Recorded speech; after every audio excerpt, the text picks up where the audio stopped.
Hi friends, hope you are doing well. So in today's video, I'm going to discuss a topic suggested by one of the viewers, and this is how to deal with a toxic PhD supervisor. Nowadays very often this word toxic is thrown around, so let us look more deeply at this word because words are very powerful.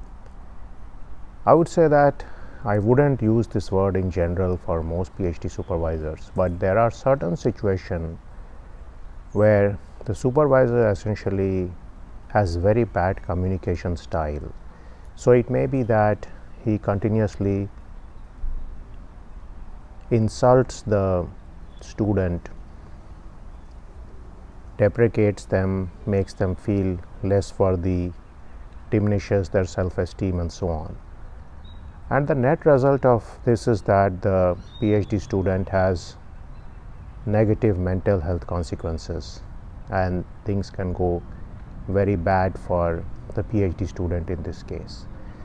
So my theory would be that if these are some of the things you are facing, then you have a toxic supervisor. It's more dependent on your response to what the supervisor is doing rather than any definition which has been laid out for toxicity.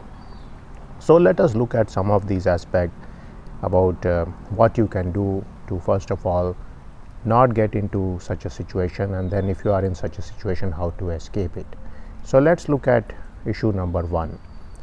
The number one thing you can do is that before you join a university and a professor, make sure that you do research on the professor.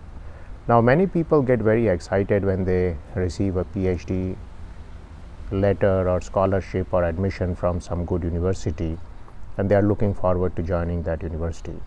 But let me tell you that your PhD supervisor has a much bigger role than the university, and you need to find out from the grapevine, whether it is WhatsApp group, Facebook groups, ex-students and such people, as to what is the nature of this PhD supervisor. So it's very important that the personality, the working style of the PhD supervisor matches with your style.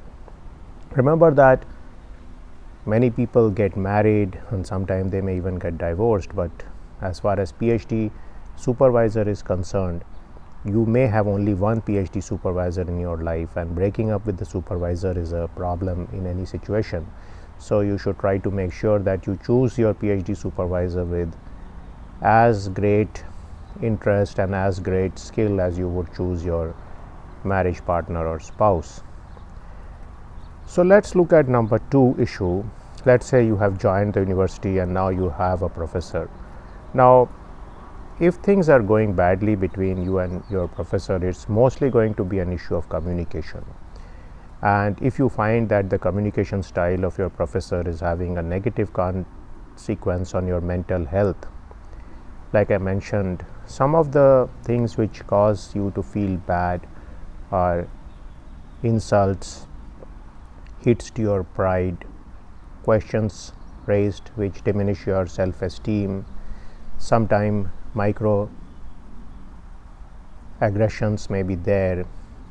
People may demean you in front of your team or your fellow researchers and so on. If these things are happening to you, then maybe you should consider that your advisor is not a good match for you. So in these cases, listen to your gut, listen to your heart. Don't only think through things. Sometimes people will tell you, oh, this is just normal, stick on with your supervisor, you will graduate in a few years and so on, don't rock the boat. But what can happen is that we are not purely thinking creatures, and so what may happen to you is that your mental health may go downwards, and it can have a bad consequences for you. Now one of the examples I sometimes hear in this case is known as the boiled frog syndrome. So what happens is that if a frog is suddenly thrown into a hot water pan, the frog is going to immediately jump off and save itself. That's its survival instinct. However, if the frog is put into this pan and the water is slowly increased in temperature till it boils, then the frog is essentially going to boil in the water. So This is something to keep in mind, is that if you are in a toxic situation for a long time, you get used to it, and the problem which would happen is essentially you end up getting boiled like the frog in this situation. So you don't want this to happen. Mental health is crucial, and you need to escape any toxic situation if you get into one. So number 3 point comes to how to escape this toxic situation. So I would say one thing you could do is change your advisor as soon as possible. So if you are having severe communication issues with your supervisor, meet your department chairperson, head of the department, dean, and try to change your supervisor. Now this is possible in some countries and some situations where the funding is coming from the government, but in some other country where your supervisor is the source of your research funding, maybe you are working on a research project with him or her, this is more difficult. But there may be situations where somebody else in the department may be willing to take you. And generally, if you have kept your GPA high, if you are considered a reasonably good student in the department, this is possible. So I would say that always first year is the best time when you want to change your PhD supervisor, because you may have taken a few courses and you would not waste a lot of your time. Second year is also okay, but try to do this thing as soon as you can. So change your PhD supervisor sooner rather than later. The number 4 issue, let's say you have a lot of issues about changing your supervisor, and this can happen because no other professor may want to take you. They do not want to get into the bad books of the professor concerned. Their theory would be that, well, you are a student, you are going to leave, but I have to stay with this professor for the next 20 years of my life, so I don't want to pick up a fight with him or become on his bad side. And this problem can be more problematic if this professor happens to be a senior person or sometime even the chair of the department. In this case, what you can do is you can try to escape from the university and go to a different university. So it's sometime possible. Remember, you may have a bachelor's or master's degree done. If you are a PhD student, you should have it, and therefore you can apply somewhere else and you can get into that university. Now in all these cases, you will need references, you may need to send some transcripts and so on. So always try to keep your grades good, try to keep contact with the professors in your previous universities where you did your bachelor's and master's degree, so you can get the transcript with them. Also attend various courses in your current university and make sure you have some professors who vouch for you, so these people also become good sources for letters of recommendation. So that's the 4th point, that change your university if possible. Now the 5th point may be that sometimes it's difficult to change your university. Maybe you cannot get financial aid anywhere else. Maybe without a recommendation from your supervisor, it's not possible to go somewhere else, and maybe you're simply too jaded by the PhD program and you just want to leave. And in that case, my suggestion is leave the PhD program, join the industry.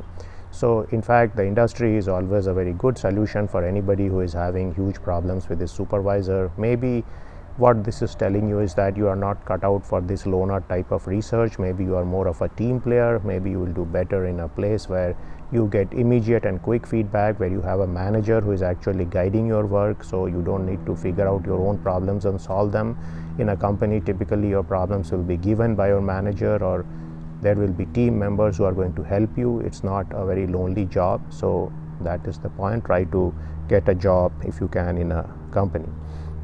Now another possibility which can often happen if you are a PhD student and you are having a lot of problem with your supervisor is there may be an escape route of getting a master's degree and exiting the program. So I know some people who did that, and essentially in this case you can talk to the department chair or maybe the dean, express the point that you do not want to continue with the PhD, you have a lot of difficulties with your PhD supervisor, and if you have taken sufficient number of courses, maybe you can do a master's thesis option and get out, or sometime you can do a master's non-thesis option and leave. So consider these options to be there. Now unfortunately, let us look at some of the ugly sides of the equation where things can go really bad between a PhD supervisor and his or her student. And in this case, what you can do is you can formally file a complaint to the department chairman or the dean, and you need to keep a tab or documentation of all the various things which have been going on between you and your supervisor, how he has treated you badly at many times, how he has disrespected you, how this has impacted your mental health, and so on. If you feel it is impacting your mental health, make sure that you go to the medical center, you find out a counselor, and you talk to this person. So this is all very useful in laying out the paperwork or the history needed for the department chairman and dean to make some decision to give you to a different PhD supervisor. So make sure you keep a document trail in the process of your PhD as to how you have been treated badly and how this has affected you negatively. Now, very often foreign students are at the mercy of the PhD supervisor to an even greater extent than any student who is studying in his own country. And in this case, there are some solutions I would give for foreign students. The number one thing is, do know the culture of the country where you are going. Now, there are some countries which are very open in their culture, which are very good in terms of communication, and then there are some countries which have a more feudal structure. So if you are somebody who has been brought up in a country where there is a lot of freedom, where there is openness in talking, you will find it difficult to go to a country which has a rigid feudal culture. So make sure before you go you think about these aspects. Now, you should always be ready to go back to your home country. So sometimes the fact that foreign students have this stigma about going back to their home country has a negative impact on their negotiating capability and on their decision making capability. So there are some professors who may tell you that do you want to take a one-way trip back to your home country, and you should be fine with that. Yeah, if I have a problem, if my mental health is being impacted, I am fine with taking a one-way trip back to my home country, because there are a lot of opportunities back there also. Remember, you already have some degrees and you can always get degrees later on in life, so do not consider that a possible, or rather a non-possible option. Now, the next point is that try to build a social network wherever you are. So have a few friends, have some people you know, make sure you attend the classes of different professors in the department and outside the department. All these people can support you in terms of writing letters for you or even giving you contact information. So make sure you register in LinkedIn, make sure you are a part of the global community as such. So in case you are having a lot of problems with your PhD supervisor, some of these people are going to help you out in that case, especially if you are a foreign student. Now, finally, I would say that be very open with your parents, your siblings regarding your situation. So sometimes people, they come to do a PhD, their parents may not be very supportive of this decision, and they are doing the PhD. They want to make this a success story, but then they find the pressure is too much. This is especially the case of first generation PhD students and college students, and there are people who have just come to college and they're doing their PhD and their parents may not even have college degrees. In that case, there is intense pressure on these students to actually finish the PhD, and unfortunately what happens, they may get stuck in toxic situations which they cannot leave. So don't get too tied down to getting the PhD. Don't think that getting a doctor in front of your name is the main thing in life. There are different and alternative career paths also where you can be very successful. You can also always do the PhD sometime later with a different person, and that may be better for you. So always keep an open line of communication with your parents, with your siblings, and in case you are having a lot of problems, be willing to leave your program and jettison your degree. Remember that you can always do this degree somewhere else, and the degree is not worth your mental health.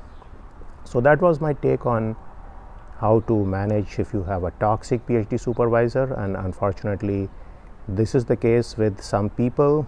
They land up with a toxic guide and they have to suffer a lot, and you do not need to suffer if you want to do a PhD degree. You are contributing to science and academia and scholarship in general, and suffering should not be a part of this tale. So that was my take on the toxic supervisor. I will see you in a video sometime soon. See you then.